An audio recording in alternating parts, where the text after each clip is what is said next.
حضرت عیسیٰ علیہ السلام سفر پر تھے اور راستے میں ایک شخص نے حصول برکت کے لیے صحبت میں رہنے کی اجازت طلب کی۔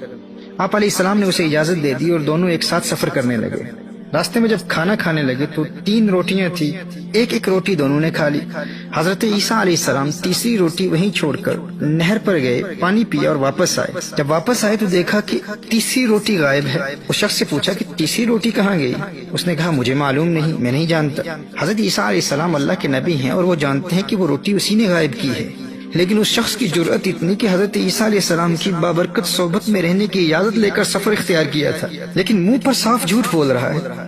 دیکھیے ایسے لوگ ہر دور میں ہوتے ہیں جن کے دل میں حب دنیا اس قدر رچ بس چکی ہوتی ہے کہ وہ اللہ جل وعلا کے پیاروں کا قرب بھی حصول دنیا کی پاداش میں اختیار کرتے ہیں اور بالآخر اپنی دنیا اور آخرت دونوں کو برباد کر دیتے ہیں۔ حضرت عیسیٰ علیہ السلام نے اس کے ساتھ سفر جاری رکھا۔ اب راستے میں ایک ہرنی کے بچے کو دیکھا۔ حضرت عیسیٰ علیہ السلام نے اسے بلایا۔ وہ حکم پاتے ہی فوراً حضرت عیسیٰ علیہ السلام کی خدمت میں حاضر ہو گیا۔ حضرت عیسیٰ علیہ السلام نے اس کو ذبح کیا، اس کا گوشت پکایا اور دونوں نے اس کا گوشت کھایا۔ جب کھانے سے فارغ ہو گئے تو حضرت عیسیٰ علیہ السلام نے ہڈیاں جمع کر کے فرمایا اللہ کے حکم سے کھڑا ہو جا۔ یکا یک وہ ہڈیاں دوبارہ ہرنی کا بچہ بن گئی اور وہ ہرنی کا بچہ زندہ ہو کر کھڑا ہو گیا۔ اب ایک مرتبہ پھر حضرت عیسیٰ علیہ السلام نے اس شخص سے خطاب کرتے ہوئے فرمایا تجھے اس ذات کی قسم جس نے تجھے میرے ہاتھوں یہ معجزہ دکھایا، بتا وہ روٹی کس نے لی تھی؟ وہ پھر کہتا ہے مجھے معلوم نہیں، میں نہیں جانتا کس نے لی تھی۔ حضرت عیسیٰ علیہ السلام نے سفر جاری رکھا۔ راستے میں ایک دریا آیا اور حضرت عیسیٰ علیہ السلام نے اس شخص کا ہاتھ پکڑا اور اسے لے کر پانی پر چلتے ہوئے دریا پار کر لیا۔ اسے ایک مرتبہ پھر فرمایا تجھے اس رب کی قسم جس نے تجھے میرے ہاتھوں پر یہ معجزہ دکھایا، سچ بتا تیسری روٹی کس نے لی تھی؟ وہ نامراد بدبخت انسان ایک مرتبہ پھر کہتا ہے مجھے معلوم نہیں کس نے لی تھی۔ اب دیکھیے محترم احباب، وہ شخص جو اتنے بڑے بڑے معجزات اپنی آنکھوں سے دیکھ رہا ہے، وہ جانتا ہے کہ اللہ کا نبی جانتا ہے، لیکن اس قدر وہ ڈھیٹ اور ضدی ہو گیا ہے، دنیا کی محبت اور لالچ نے اس شخص پر ایسے پردے ڈال دیے ہیں کہ اللہ کے نبی کی بارگاہ میں انکار کر رہا ہے۔ اب اگر وہ اعتراف کر لیتا، وہ کہتا کہ تیسری روٹی میں نے کھا لی ہے، میں نے چھپا لی ہے، تو اس کا کیا جاتا؟ عیسیٰ علیہ السلام کو سزا تو نہیں دیتے تھے نا، وہ تو معاف کر دیتے تھے، وہ اسے معاف کر دیتے۔ لیکن یہ حب دنیا، حب مال کچھ انسانوں کو اس قدر ڈھیٹ اور ضدی اور اندھا بنا دیتی ہے کہ جب تک وہ پکڑے نہیں جاتے اس وقت تک اپنا گناہ قبول نہیں کرتے۔ وہ کہتے ہیں نا کہ لاتوں کے بھوت باتوں سے نہیں مانتے۔ ایسے لوگ دنیا کی ادنا سی چیز کے لالچ میں اللہ جل وعلا کے پیاروں کی بارگاہ سے مردود اور ذلیل اور رسوا ہو کر اپنی دنیا بھی برباد کرتے ہیں اور اپنی آخرت بھی برباد کر دیتے ہیں۔ اور اس کا بنیادی سبب کیا ہے؟ اسی ملعونہ دنیا کی محبت۔ نبی کریم صلی اللہ علیہ وآلہ وسلم نے ارشاد فرمایا الدنیا ملعونۃ ملعون ما فیها الا ما كان للہ منها، دنیا اور اس میں جو کچھ بھی ہے ملعون ہے مگر اس میں سے جو اللہ کے لیے ہو۔ اللہ اکبر۔ اور ابن ابی الدنیا نے نقل کیا ہے کہ نبی کریم صلی اللہ علیہ وآلہ وسلم نے ارشاد فرمایا حب الدنیا رأس کل خطیہ، ہر گناہ کی اصل دنیا کی محبت ہے۔ جو انسان دل سے دنیا کی محبت نکال کر زندگی گزارے وہ بڑی بڑی مصیبتوں سے بچ جاتا ہے اور اس کی دنیا بھی سنور جاتی ہے، آخرت بھی سنور جاتی ہے۔ اللہ جل وعلا ہمیں دنیا کی محبت سے بچائے۔ اب دیکھیے حضرت عیسیٰ علیہ السلام نے سفر جاری رکھا اور راستے میں ایک ویران صحرا آ گیا۔ حضرت عیسیٰ علیہ السلام نے کچھ ریت جمع کی اور فرمایا اے ریت اللہ جل وعلا کے حکم سے سونا بن جا۔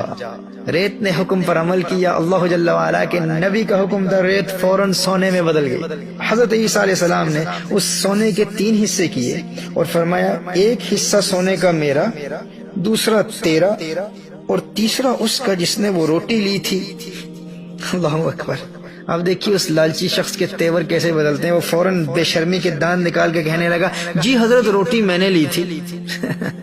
میرے دوستو یہ دنیا کی محبت ہے، یہ مال کی محبت ہے، یہ ایسی موذی بیماری ہے جو انسان کے باطن کو ایسا برباد کر دیتی ہے کہ وہ اپنی آنکھوں سے اللہ کے پیاروں کے معجزات اور پھر ولیوں کی کرامات دیکھنے کے باوجود ٹکے ٹکے کی خاطر اپنے دین کا سودا کرنے میں شرم محسوس نہیں کرتا، اور دنیا کی محبت اس کی عقل پر ایسے پردے ڈال دیتی ہے کہ وہ اللہ کے پیاروں کی نظر میں بھی گر جاتا ہے اور ذلیل اور رسوا ہو کر مرتا ہے۔ اور ایسے ڈھیٹ قسم کے کم ظرف لوگ میرے دوستو ہر دور میں پائے جاتے ہیں۔ یہ نمونے ہر دور میں ہوتے ہیں، اور یاد رکھنا ایسے لوگ فقط دنیا داروں کے حلقوں میں نہیں ہوتے، اہل اللہ کے حلقوں میں بھی کثرت سے پائے جاتے ہیں، اور وہ اللہ والوں کے حلقوں میں آخرت کی تیاری کے لیے نہیں آتے، وہ اہل اللہ کے حلقوں میں بھی شامل ہوتے ہیں تو دنیا کمانے کی خاطر۔ دنیا کی محبت ان کے قلوب میں اس قدر رچ بس چکی ہوتی ہے کہ وہ اللہ کے پیاروں کے، اللہ کے ولیوں کے حلقوں میں اپنے دلوں کو دنیا کی محبت سے پاک کرنے کے لیے نہیں، بلکہ دنیا کی اس محبت کو مزید تقویت دینے کے لیے اور دنیاوی خواہشات کی تکمیل کے لیے اللہ کے ولیوں کی بارگاہ میں حاضر ہوتے ہیں،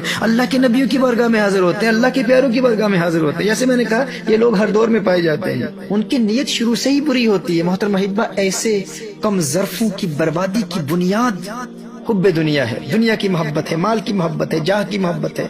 وہ یا تو شہرت اور نام و نمود کے بھوکے ہوتے ہیں یا دولت کے بھوکے ہوتے ہیں، اور یہ بھوک ان میں نفاق پیدا کر دیتی ہے۔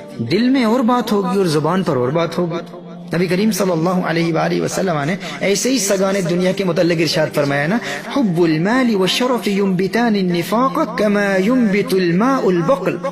امام بیہقی نے اس روایت کو سنن کبریٰ میں روایت کی ہے۔ نبی کریم صلی اللہ علیہ وآلہ وسلم ارشاد فرماتے ہیں، مال اور شرف کی محبت دل میں اس طرح منافقت پیدا کر دیتی جیسے پانی سبزی اگاتا ہے، یعنی جتنا پانی ڈالتے چلے جائیں گے سبزی میں اتنا ہی اضافہ ہوتا چلا جائے گا۔ اسی طرح دنیا کے پیسے اور دولت کی جتنی محبت دل میں ہوگی اتنی منافقت بڑھتی چلی جائے گی، یہاں تک کہ وہ شخص منافقت میں اس قدر گر جائے گا کہ اللہ جل وعلا کے نبی جن کے معجزات اس نے اپنی آنکھوں سے دیکھے ہیں، ایسے نبی کے سامنے بار بار جھوٹ بولے گا، اور سچ بھی بولے گا تو اس وقت جب اسے 4 پیسے کا فائدہ نظر آئے گا۔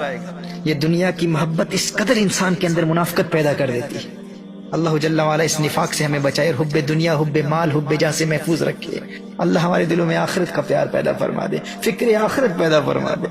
میرے دوستو، حضرت عیسیٰ علیہ السلام نے اس شخص سے فرمایا، یہ تینوں حصے تم ہی لے لو، تمہیں مبارک ہو یہ دنیا کی دولت۔ حضرت عیسیٰ علیہ السلام اس شخص کو وہیں چھوڑ کر آگے روانہ ہو گئے۔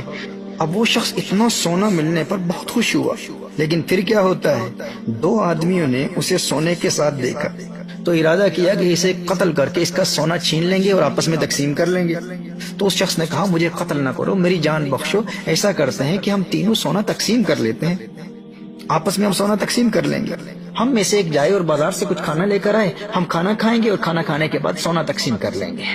اب ان تینوں میں سے ایک شخص بازار جاتا ہے کھانا لینے کے لیے، لیکن فوراً دنیا کا لالچ، دنیا کی محبت اس پر غالب آ جاتی ہے، اور اس نے کھانے میں زہر ملا دیا اس نیت سے کہ جب میں واپس جاؤں گا ان کو کھانا دوں گا، وہ کھانا کھائیں گے، مر جائیں گے، سارا سونا میں قبضے میں لے لوں گا، سارا سونا میرا ہو جائے گا۔ اب ادھر جو 2 وہاں رہ گئے تھے انہوں نے آپس میں مشورہ کیا کہ جب یہ اکیلا آئے گا تو ہم اسے قتل کر کے سونا آپس میں تقسیم کر لیں گے۔ چنانچہ جیسے ہی وہ کھانا لے کر پہنچا تو ان دونوں نے مل کر اس ایک کو قتل کر دیا، اور قتل کرنے کے بعد یہ دونوں مل کر وہ زہر ملا کھانا کھانے لگے، اور بالآخر ان کی بھی موت واقع ہو گئی، اور وہ سونا وہیں پڑا رہ گیا۔ اب کچھ عرصے کے بعد حضرت عیسیٰ علیہ نبی علیہ الصلوۃ والسلام کا دوبارہ وہاں سے گزر ہوا تو دیکھا سونا وہیں موجود ہے اور 3 لاشیں وہاں پڑی ہیں۔ تو اس وقت حضرت عیسیٰ علیہ السلام نے یہ دیکھ کر لوگوں سے فرمایا، یہ دنیا ایک دھوکہ ہے، اس سے بچو، یعنی جو اس کے لالچ میں پھنسا وہ ہلاک ہو گیا، تباہ ہو گیا، برباد ہو گیا۔ محترم احبہ، حضرت عیسیٰ علیہ السلام کے اس واقعے سے یہ سبق ہمیں ملتا ہے کہ یہ دنیا کی محبت ہی ہے جو انسان کی اس عارضی زندگی کو بھی برباد کر دیتی ہے اور آخرت کی دائمی زندگی کو بھی برباد کر دیتی ہے۔ لیکن اس حقیقت کی سمجھ انسان کو اس وقت آتی ہے جب سمجھ کوئی فائدہ نہیں دیتی، کیونکہ وہ موت کا وقت ہوتا ہے، اور موت کے وقت تو سب سمجھ جاتے ہیں، اس وقت تو ہر ایک کو سمجھ آ جاتی ہے۔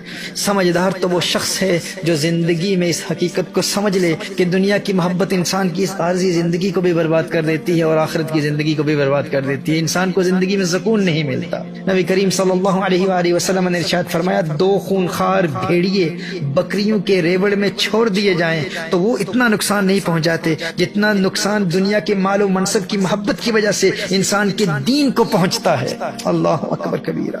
میرے دوستو، چونکہ حضرت عیسیٰ علیہ السلام کے اس سبق آموز واقعے سے ہم نے اپنی زندگی کے حوالے سے کچھ پیغام حاصل کیا کہ دنیا کی محبت انسان کی اس زندگی اور آخرت کی زندگی کو کیسے برباد کر دیتی ہے، تو آئیے حضرت عیسیٰ علیہ السلام کا ہی ایک قول سماعت فرما لیجئے۔ حضرت عیسیٰ علیہ السلام نے ایک مقام پر ارشاد فرمایا، اے حواریو، جس طرح دنیا دار لوگ دنیا کو سلامت رکھتے ہوئے تھوڑے دین پر راضی ہو جاتے ہیں، میرے حواریو تم اسی طرح دین کو سلامت رکھتے ہوئے تھوڑی دنیا پر راضی ہو جایا کرو۔ حضرت عیسیٰ علیہ نبینا علیہ الصلوۃ والسلام ایک اور مقام پر ارشاد فرماتے ہیں دنیا کو رب نہ بناؤ ورنہ وہ تمہیں اپنا غلام بنا لے گی، اپنا مال اس کے پاس جمع کرو جو اسے ضائع نہیں کرتا۔ اللہ اکبر، کیسی خوبصورت بات ارشاد فرمائیے، فرمایا اپنا مال اس کے پاس جمع کرو جو اسے ضائع نہیں کرتا، کیونکہ جس کے پاس دنیا کا خزانہ ہو اسے آفت کا ڈر ہوتا ہے، اور اللہ جل وعلا کے پاس مال جمع کروانے والے کو آفت کا ڈر نہیں ہوتا۔ دوستو سمجھدار وہی ہے جو موت سے پہلے اس حقیقت کو سمجھ لے، اپنے دل سے دنیا کی محبت کو نکال پھینکے، اور افاوت فرماتے ہیں دانش مندو سنو تمامی عرض فقیر کریندا، آپ جو کوئی چنگا ہووے ہر نو پلا تکیندا، دانش منداں دا کم نہیں دنیا تے دل لانا، اس بوٹی کئی خامند کیتے جو کیتا سو کھانا۔